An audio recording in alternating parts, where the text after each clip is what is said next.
కందిలో సరైన యాజమాన్య పద్ధతులు పాటించినట్లయితే మనం అధిక దిగుబడులు పొందవచ్చు. ముఖ్యంగా కందిలో అనుకూలమైన నేలలు చూసినట్లయితే కంది కూడా ఎప్పుడు కూడా మురుగునీరు పోయేటువంటి నేలలు పనికిరావు. మురుగునీరు త్వరగా ఇంకిపోయే నేలలు, మధ్యస్థ నేలలు, బరువైన నేలలు, ఎర్రచెలక నేలలు, సారవంతమైన నేలలు అత్యంత అనుకూలము. చౌడు నేలలు కంది సాగుకు పనికిరావు.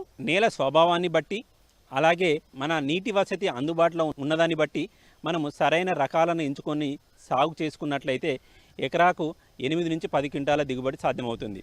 ముఖ్యంగా ఇప్పుడు ఉన్న వాతావరణ పరిస్థితులకు అనుకూలంగా మధ్య స్వల్పకాలిక రకాలు అంటే 155 నుంచి 165 రోజుల్లో పంట పూర్తయ్యే ఉజ్వల, వరంగల్ కంది 1, తెలంగాణ కంది 1 లాంటి రకాలను ఎంచుకోవడం అత్యంత ముఖ్యమైనది. అలాగే నేల తయారీ కల్టివేటర్ సహాయంతో 1-2 సార్లు దుక్కి చేసుకొని తర్వాత రోటవేటర్ సహాయంతో మెత్తగా దున్నుకొని, అలాగే ఎర్రచెలక నేలలో సాలుకు మధ్య 90 నుంచి 120 సెంటీమీటర్లు, మొక్కకు మధ్య 20 సెంటీమీటర్ల ఎడంతో విత్తుకోవాలి.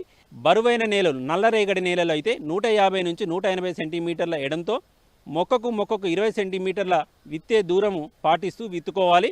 ఎకరానికి 3 నుంచి 4 కిలోల విత్తనము అవసరమవుతుంది. ఈ విత్తనాన్ని 2 గ్రాముల థైరం లేదా క్యాప్టాన్తో విత్తన శుద్ధి చేసుకోవాలి.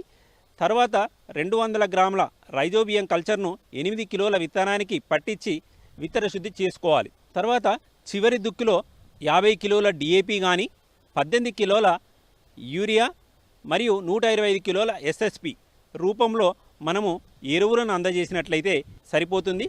తర్వాత మొదటగా విత్తిన తర్వాత 48 గంటల లోపు పెండిమిథాలిన్ అనే కలుపు మందును ఎకరాకు 1 నుంచి 1.5 లీటర్ల కలుపు మందును పిచికారీ చేసుకున్నట్లయితే పంట మొదటి దశలో వచ్చే కలుపును నివారించుకోవచ్చు.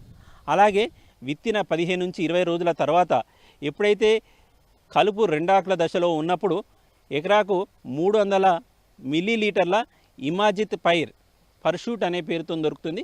ఇమాజిత్ పైరును పిచికారీ చేసుకున్నట్లయితే మనము పంట మొదటి దశలో వచ్చే కలుపును నివారించుకోవచ్చు.